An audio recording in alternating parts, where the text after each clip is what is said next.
Good afternoon, everyone. Welcome to today's Business New South Wales webinar. My name is Dan Macias, and I'm the General Manager of Membership, Partnerships and Strategy here at Business New South Wales. And it is my great pleasure to be your host for today's webinar.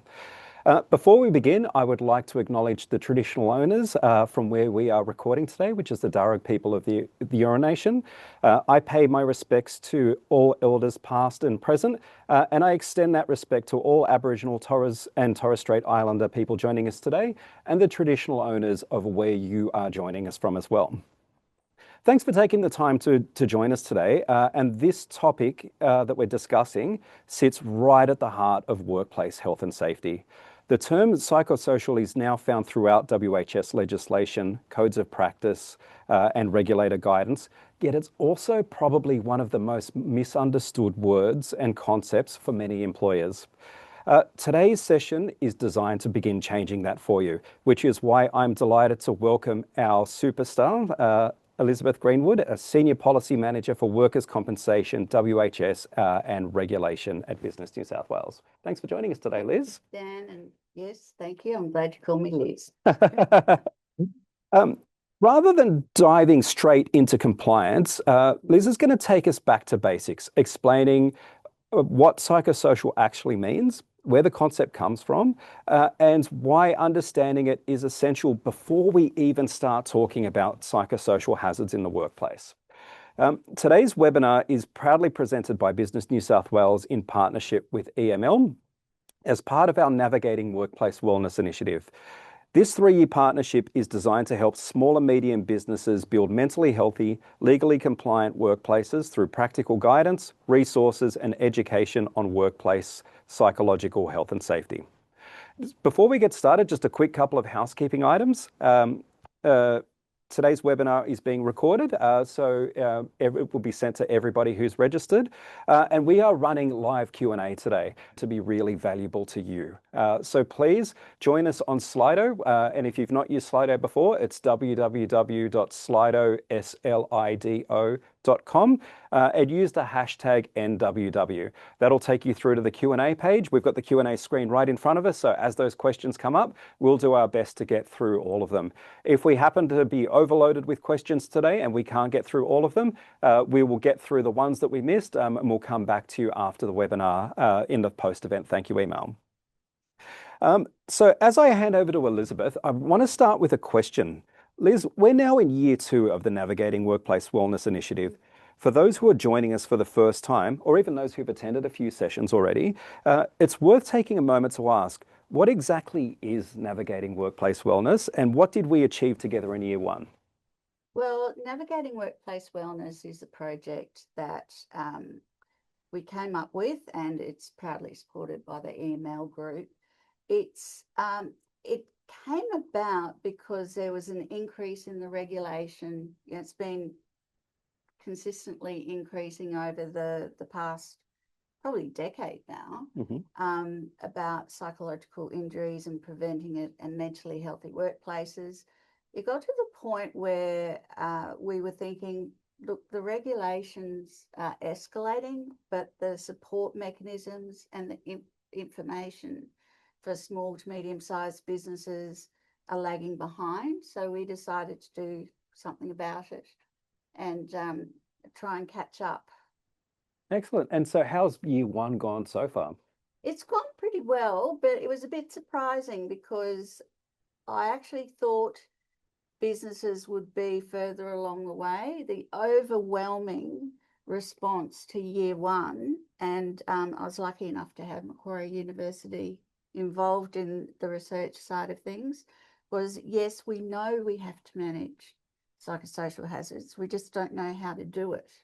And we need simple information that steps out step by step what we have to do and how to do it.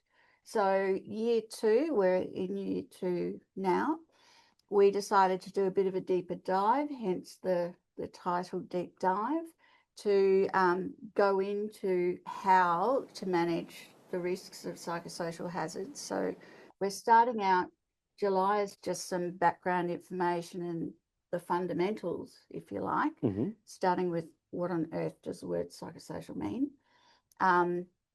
Next week's is about the risk management process for all psychosocial hazards. And again, we're doing that step-by-step approach for everybody. Then we're doing the deep dive into each hazard. August is all about those hazards that aren't interpersonal behaviours. Mm-hmm. And then September is all about the interpersonal behaviours. Excellent. Well, I think that's a really good segue into what we're discussing today, Liz.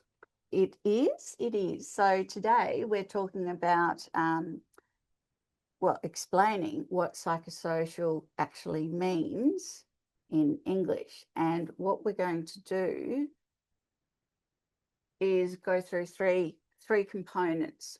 That's what today is all about. It's first of all, it's about understanding mental health, Mm-hmm. what it is, information, what it is, what the definition is, and what to do with that information. Again, psychosocial, the word comes from what's known as the biopsychosocial model. So that will hopefully be an aha moment for everyone, so they can actually understand what it's about and why it relates to the workplace.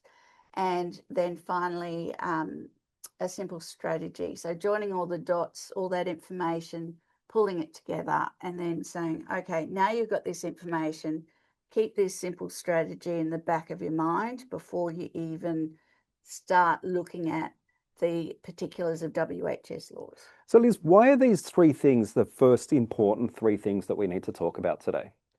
Because you have to understand what they are, what those first two topics are, and what to do with that information. Why is that information relevant to you as a business owner, operator?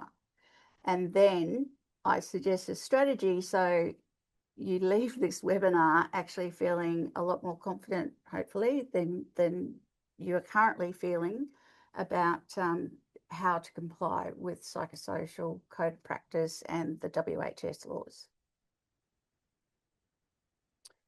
So first of all, mental health. I'll start with the World Health Organization definition because I think that's the best one. It's a state of mental well-being that enables people to cope with stresses of life, realise their abilities, learn well and work well, and contribute to their community. So I think that's a really good way to think about mental health. So what do you do with that information? Well, it means that it's got intrinsic and instrumental value and is integral to our well-being.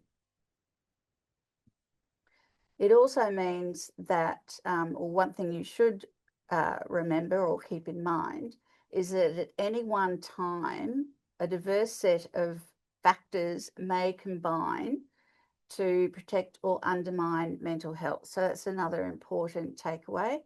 And then the third important takeaway is that although most people are resilient, when they're exposed to adverse circumstances, they're at a higher risk of developing a mental health condition.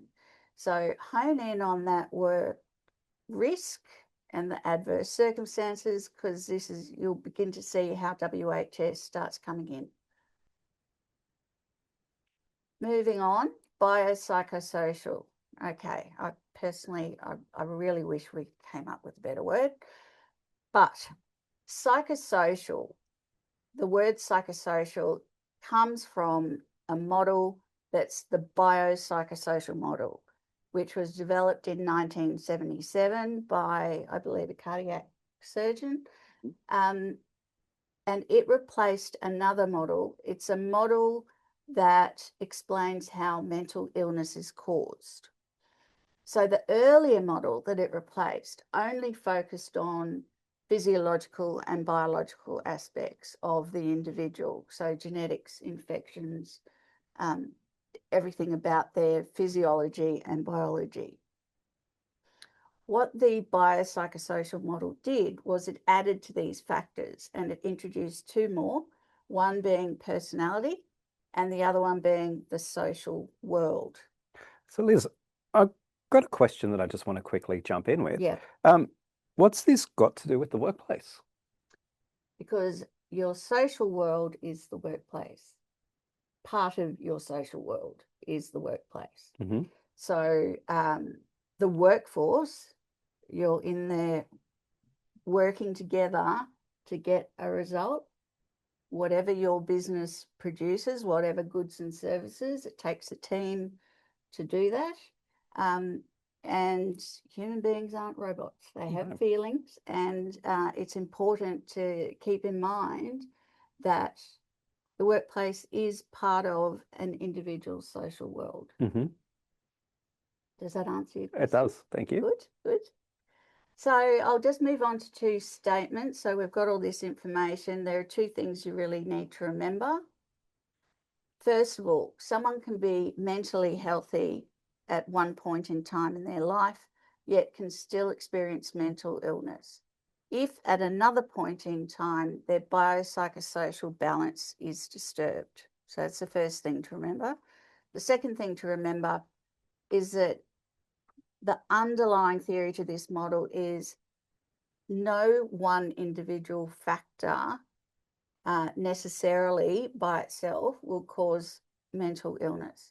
It's the combination, it's how all those factors interact and work together, and they can have a positive effect or a negative effect. Now, of those factors, the important thing to remember is that some factors are fixed, others are modifiable. So you can't control everything, No. I think is a key takeaway there. So how does this relate to the workplace? So we were talking about, and I think this is answering your question, you jumped ahead. So the biopsychosocial model added a couple of extra factors to those already existing in the model that explains mental illness. It's personality and social world. It relates to the workplace because the workplace, like it or not, is part of your social world. So that's why it's important. That's why it's relevant. So moving ahead to the simple strategy, just remember what we were saying about the definition of mental health. And if you look at all those dot points, they're all quite relevant to the workplace and how people behave in the workplace. So what are the dots we're joining today, Liz? Well, they're, first of all, mental health.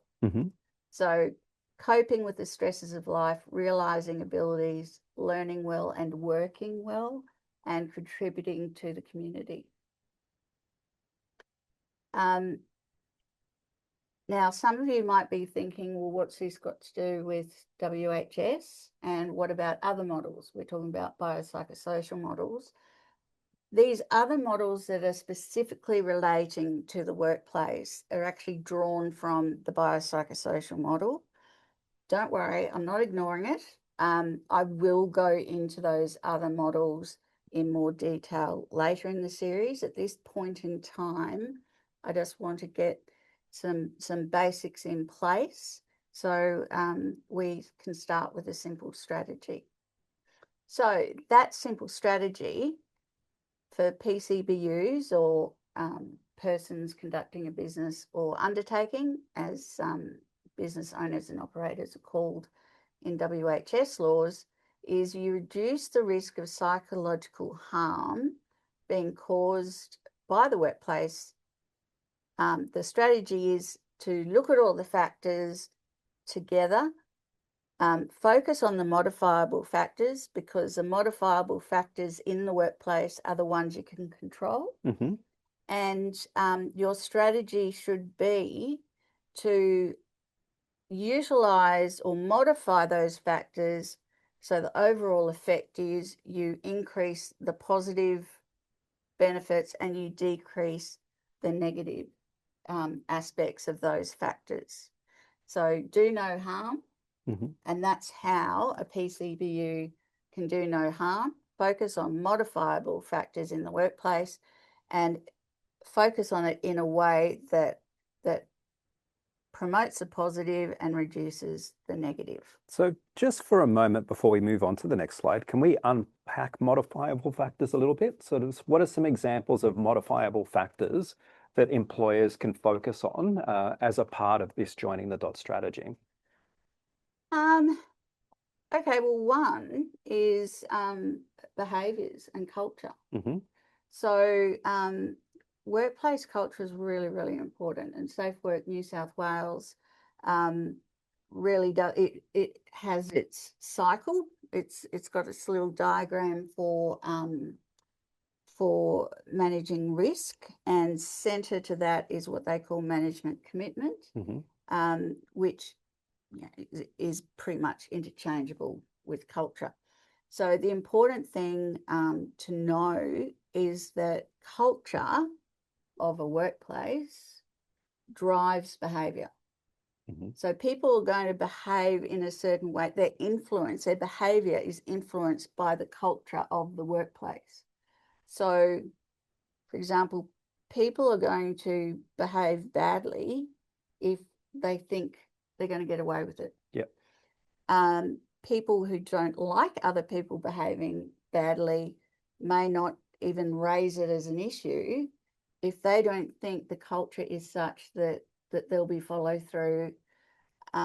So that's, to me, that's probably the biggest thing. Yep. is the culture. And there's probably an added element to that as well, isn't there? Because culture drives behavior, but culture also drives productivity.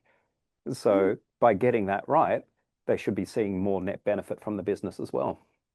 Well, yes, they're interchangeable. I mean, behavior and productivity, it's the same thing. When you talk about stress, if you're minimizing stress as much as you can, then individuals in the workforce have got more energy, are more productive, having more of a positive outlook on life, naturally ends up in increased productivity. Absolutely. And one last question before we move on to the next slides. How, from an employer's point of view, when we're looking at, okay, we've got modifiable behaviors in the workplace, how does that interact with stresses that exist outside of the workplace? Well, it comes down to control.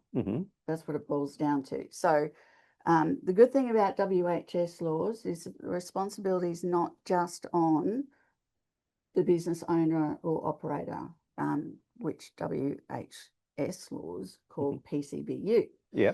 There are actually duties on everyone. So by that we mean the PCBU, business owner or operator.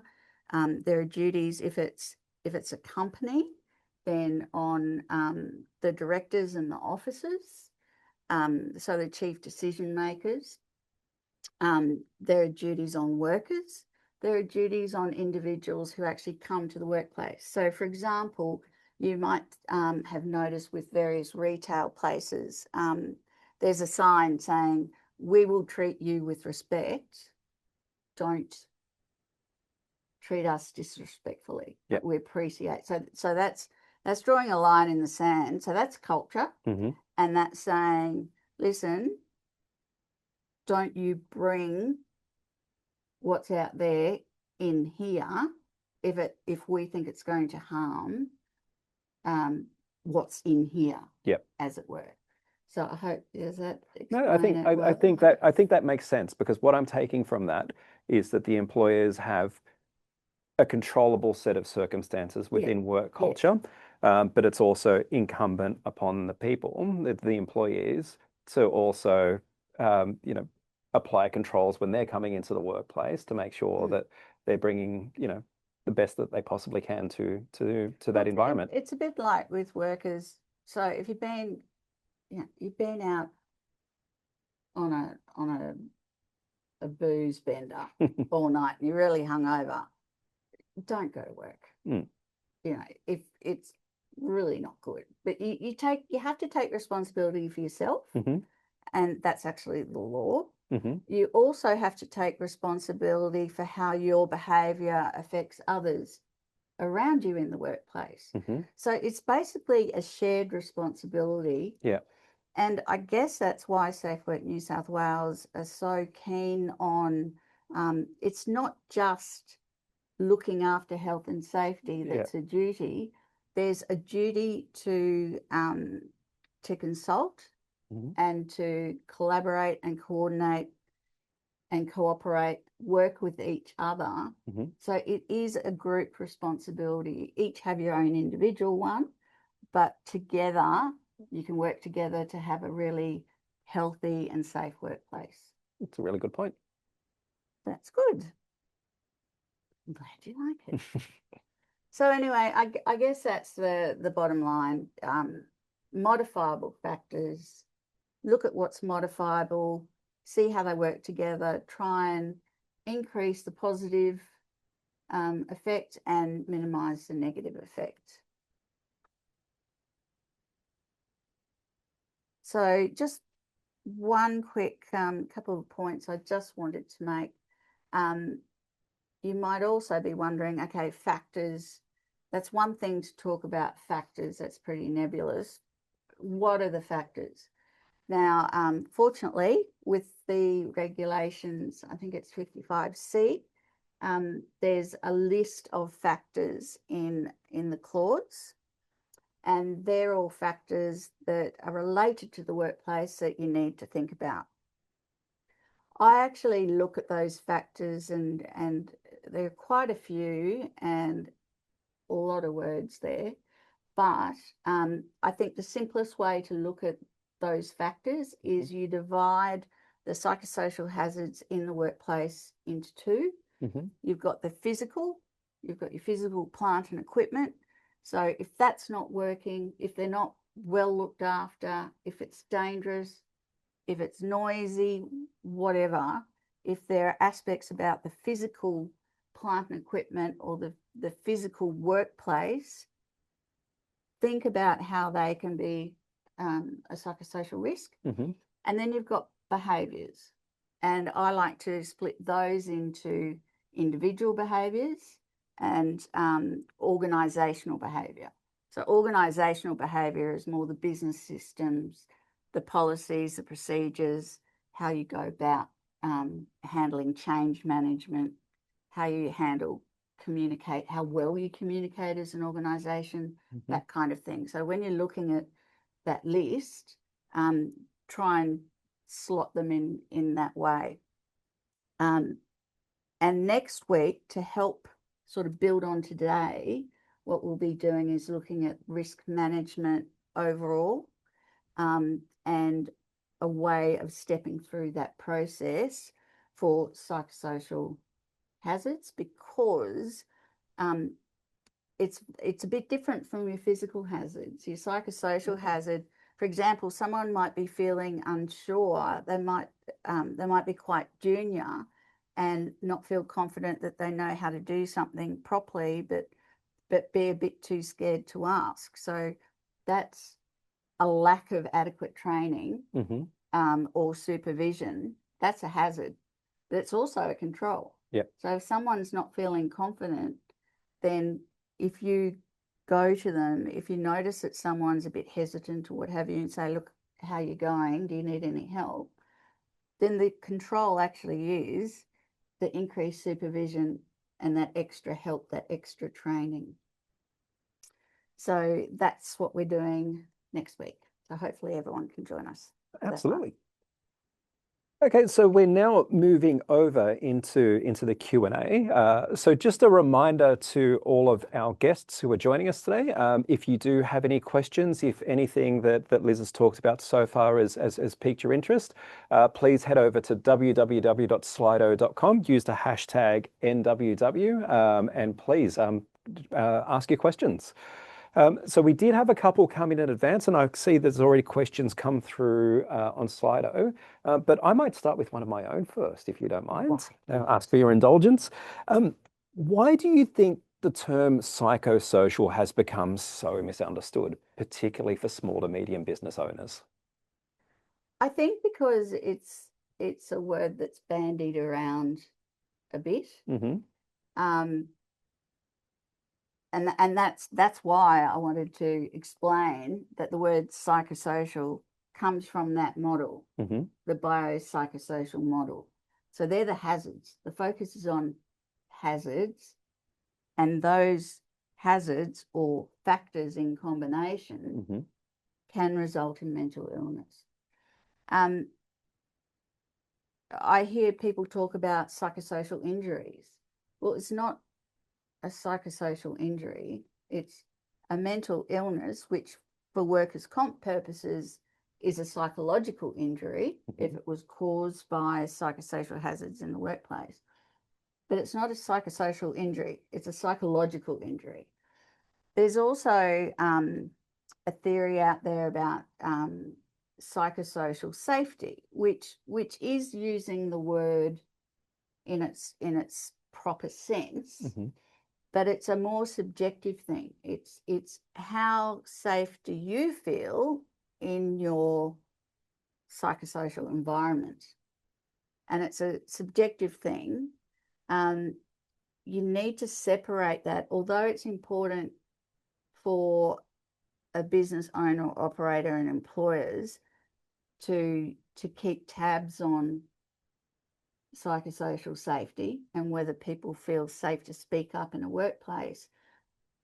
That's not their responsibility. Their responsibility under WHS laws is to do no harm. So you have to eliminate, or at the very least minimize, the risk of injury that comes out of psychosocial hazards. And at the end of the day, it's just a very long, confusing word. It certainly is. As I've said before, I just wish we had another word.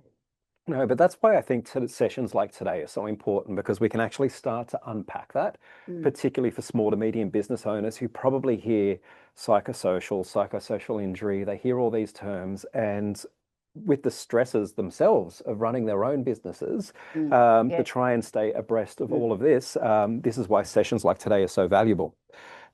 One of your first slides defines mental health using the World Health Organization's definition, including the phrase coping with the stresses of life.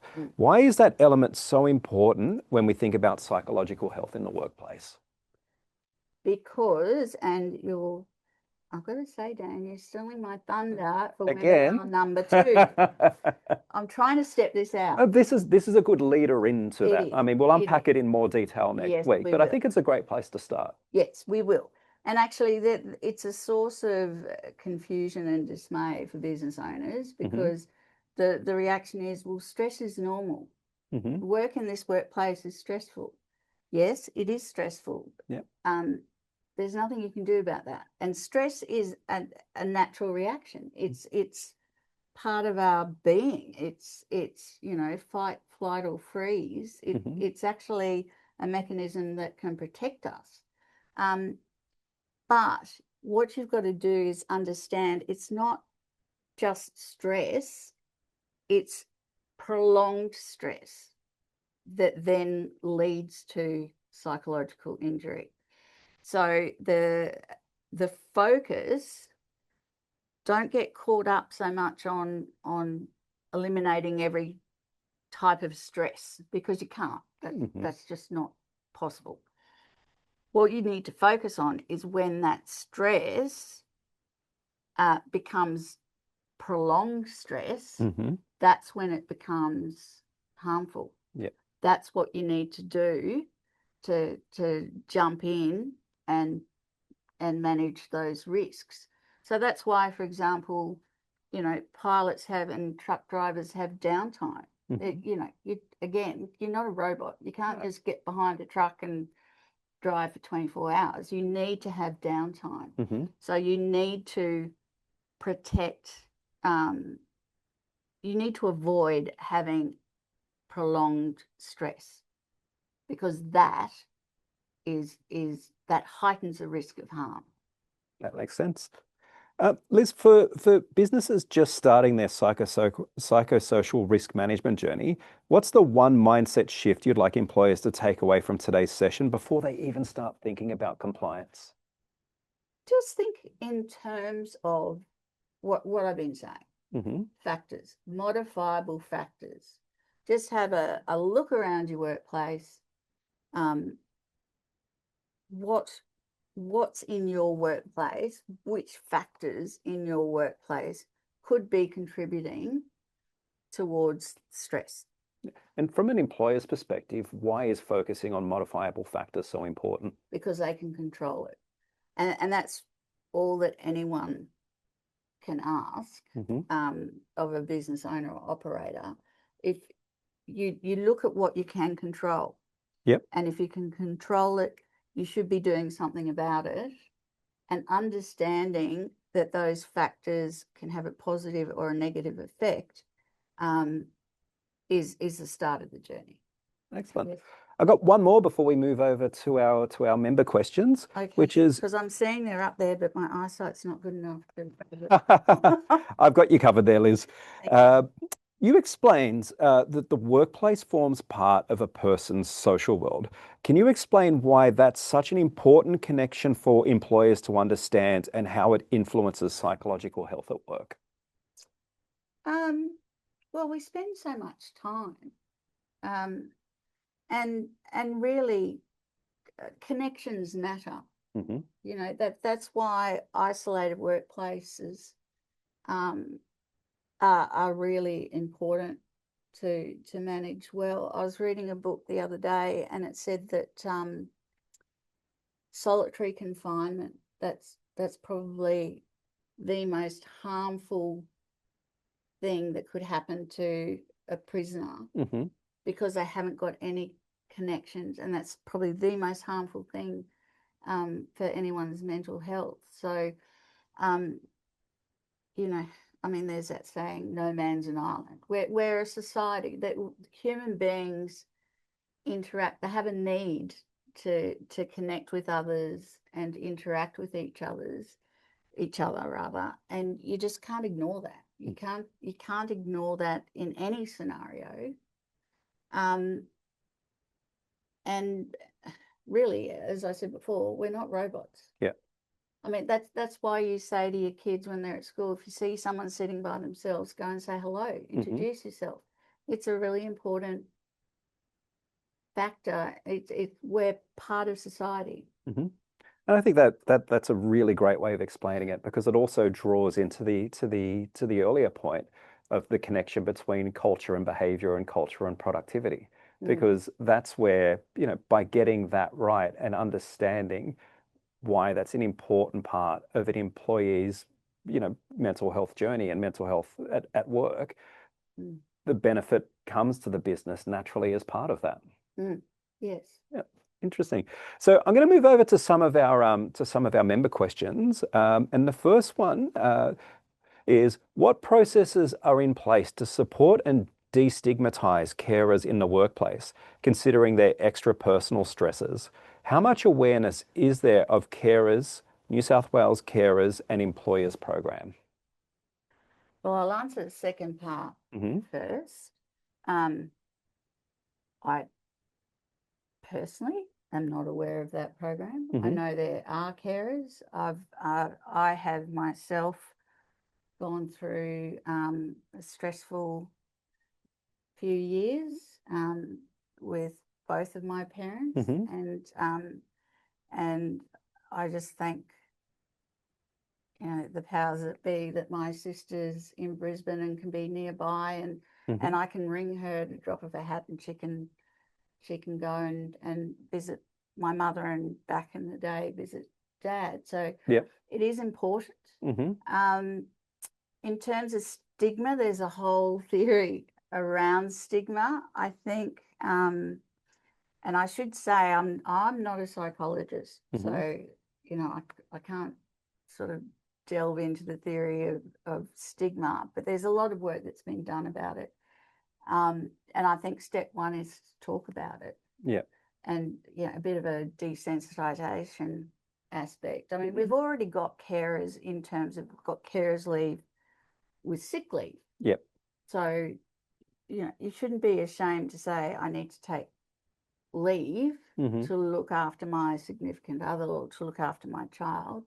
And similarly, that's just an occasional thing. Yeah. But if it's not an occasional thing, it's something that needs to be talked about. Yeah. And it's something that employers need to be aware of.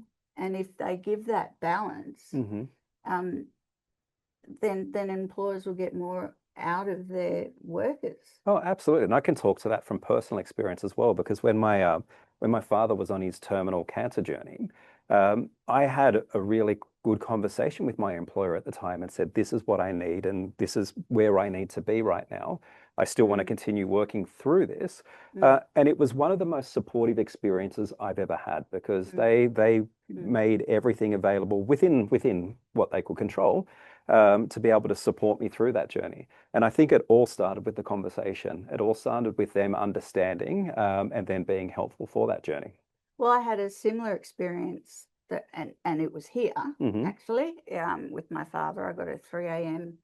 call from the ambulance from the nursing home, and I was trying to hold it inside. I was on the ferry, had a very important meeting up at Parliament House, Hmm.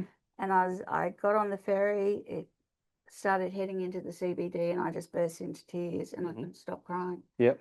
And I texted my boss, and I said, I can't do this. And I explained in the text, and I Hmm. said, I'm going to have to cancel the meeting. I'm going to have to go home. Hmm. And and he said, yes, do what you have to do, you know, go home, Hmm. look after yourself, what have you. Yeah. Um, and I received a lot of support. Hmm. And actually, from an employer's perspective, you're not losing productivity. If anything, it's the opposite Yeah. effect because I felt because they cut me that slack and Hmm. were so supportive of what I was experiencing, I'm sure I became a much more dedicated worker Yeah. and gave more of myself Yeah. to the employer because I felt that they had my back. Yeah. And that's exactly how I felt afterwards as Mm. well. So it's the importance of having that conversation. It is very much so. Absolutely. So one of our guests has asked, do you think the proposed changes slash increase for WPI requirements will impact psychological safety and injury in the workplace? Will it add more stigma to mental health as opposed to raising awareness and increased preventative care? I personally don't think so. So for everyone who doesn't know what WPI means, it's a term that's used in workers' compensation. Hmm. Um, and when you get to a certain point in your claim, so with our workers' comp scheme, it goes for 5 years, and then there's a cutoff. But if your injury is above a certain threshold, you can get continuing support. Hmm. Um, so that threshold, it's both physical injury and psychological. So there's that cutoff, and if you're over that, that has other ramifications. Um, I personally don't think it will impact psychosocial safety and injury. It's the law. The law is do no harm. So don't you're not allowed to harm anyone. And WHS laws, it's the risk of injury. It's not actually injuring someone. It's the risk of injury. So you've got to manage those risks. Um, I, I, I can't see why it would make an employer. I mean, I'm reading that question as implying that an employer will not treat it as seriously as they would have otherwise. I personally don't make that connection. I don't think it will add more stigma to mental health because psychological injuries happen. Hmm. Mental illness, it's a fact of life. Hmm. It happens. So um, it is what it is. Yeah. You've just got to manage it. So if you've got your workforce, you've got these obligations, you Hmm. comply with it. If something happens, that's that's really an awful thing to happen, especially if they get over that threshold. But I just can't see, unless whoever's asked that question um, can elaborate a bit I was further. just We about to don't say know that really to the yeah, the to the person who asked that question, please, if that didn't sort of answer the question in the way that you were thinking, please feel free to elaborate. We'll be happy to jump back onto that. Um, Now, we have a great question here, which is you mentioned you don't like the terminology of psychosocial. What other words would you use instead? Well, I don't think, and I've been racking my brain to find a word that can replace it. And the best I can come up with is what I've done today and Yeah. explain where that word comes from. Hmm. So there's a better understanding. In terms of the workplace, my explanation of psychosocial hazards is what I was saying before. It's either the physical workplace environment Hmm. that can be a psychosocial hazard, or it's behaviours in the workplace. And those behaviours are either individual behaviours or organisational behaviour. At this point in time, that's the best way I can describe psychosocial hazards in the workplace. Absolutely. So, Liz, for people who are joining us for the first time today, is it worth doing a quick refresher on what kind of content they can go and access right now on navigating workplace wellness, and the toolkits that we have available, and whether there's anything more from today that might be of interest? Well, I think probably the one thing that year one really drove home to me was how fixated, well, not fixated, you have to be fixated with the law, you have to comply. But a lot of solutions come from management theory. Hmm. So, management theory around communication, managing conflict, having coaching conversations, change management. There's a lot out there. So one person, when I was delivering a workshop at Bega, was saying, I don't know what these young people, their attitudes, I don't know how to talk about it, or because I explain that this is a really good opportunity for them to prepare for life, but they don't seem to be taking on board what I'm telling them. Hmm. And he was getting quite frustrated with the behaviours that they were showing as his staff members in a hospitality business. And I said, okay, you've got a small business, you started it up. Did you sit down and have a vision for your business, a mission statement? And he said, yeah, of course. And I said, okay, have you got core values? Hmm. He said, yes. I said, right. So I call it Management 101.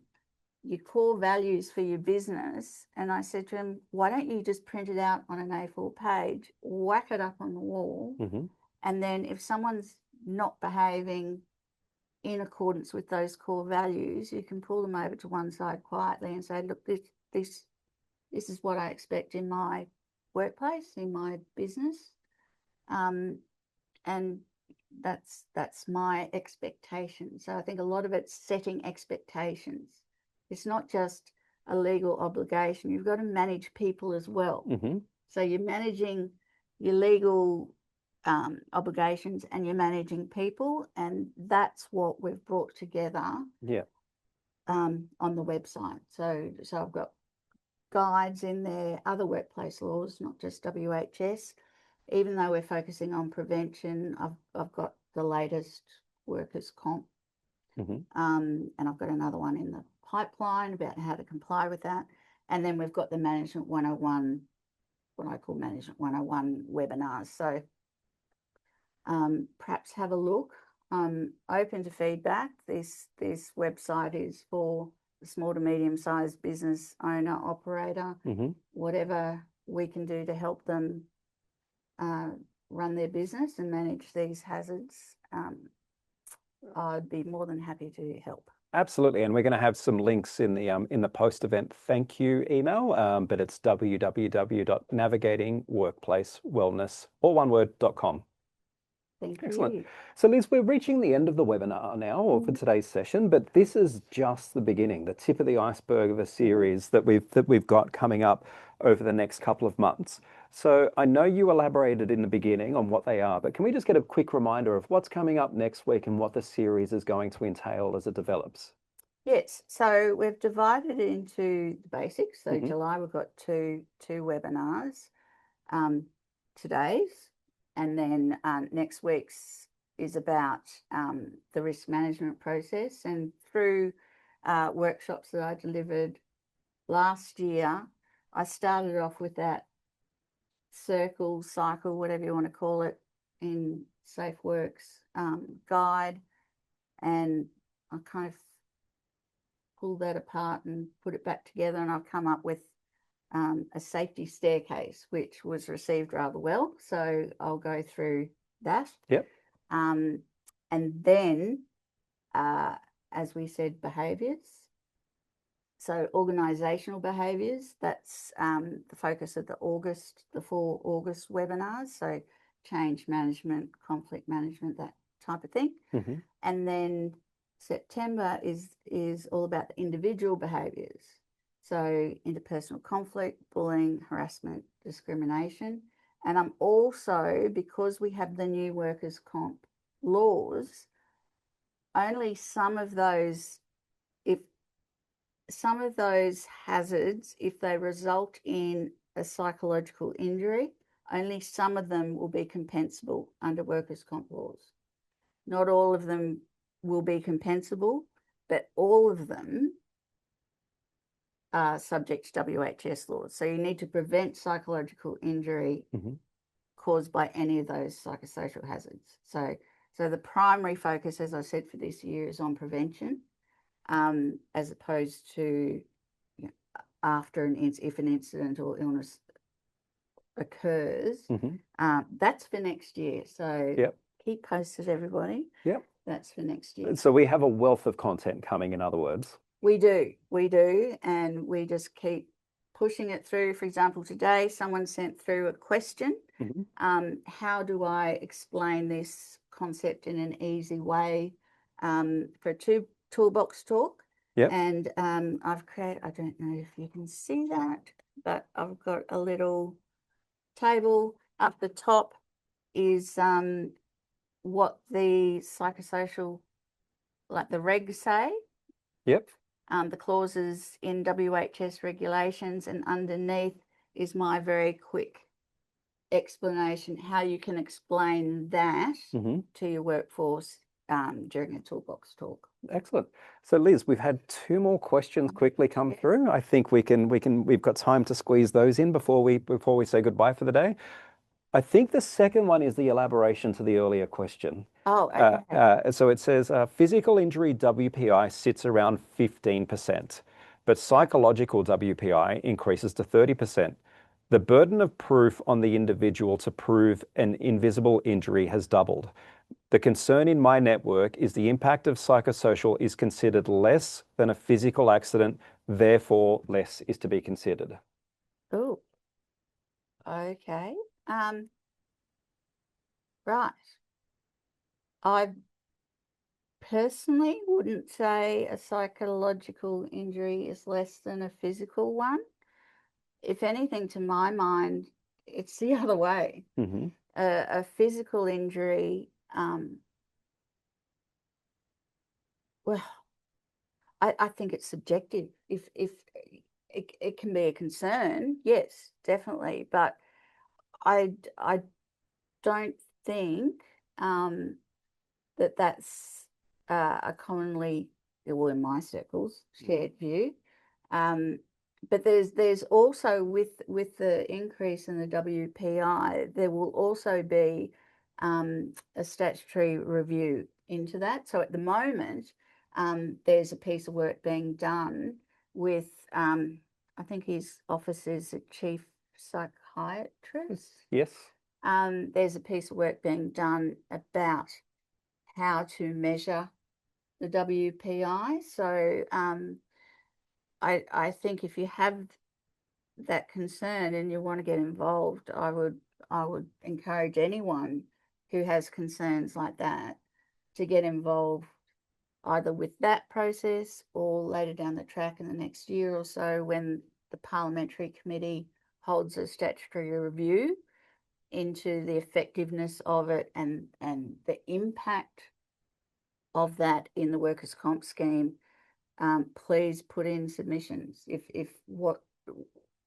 your fears actualized, they're realized, then I think you need to say something and put in a submission, and don't think it won't be listened to, because all the submissions are read, and a lot of individuals are invited to give evidence at the hearing in Parliament House. So um, I guess, cut a long story short, there's something you can do about it. If you have those concerns, you can actually voice them Yep. in a number of ways. And perhaps in a future webinar, we might be able to sort of talk through how people can get involved in some of those processes.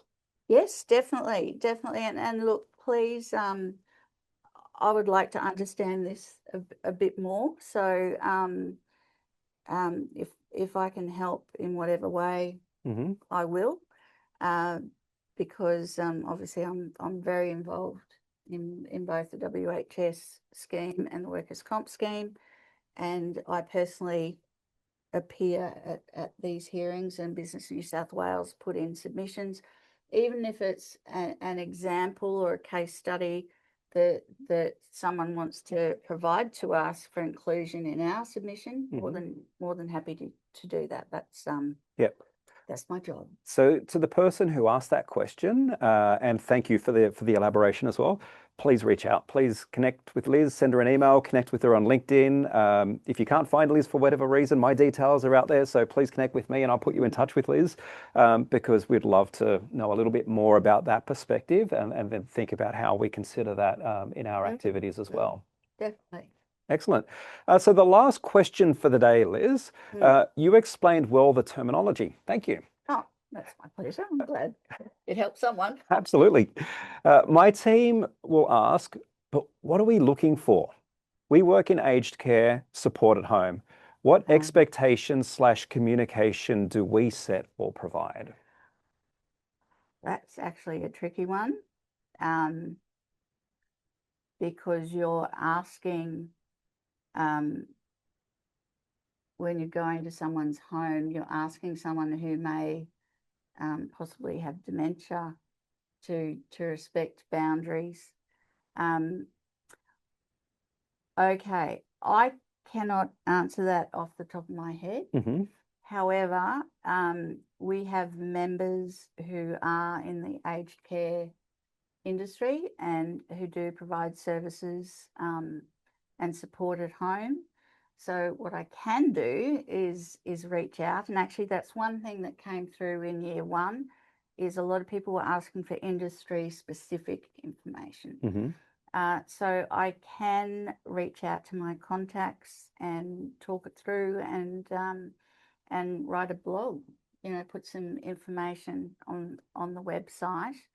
As I said, I love these questions, because really the whole point of this website is to help small to medium-sized businesses comply. And without these types of questions, I can't help as well as, or we can't help as well as we would otherwise be able to, if we don't have those questions that we can respond to. So, yes. Excellent. Keep posted.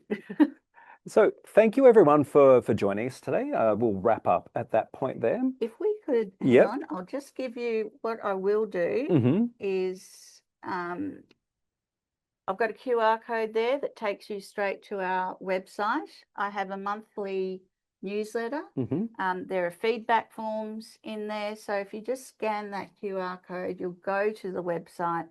Please subscribe. Please put these questions in the feedback form, so we've got them there.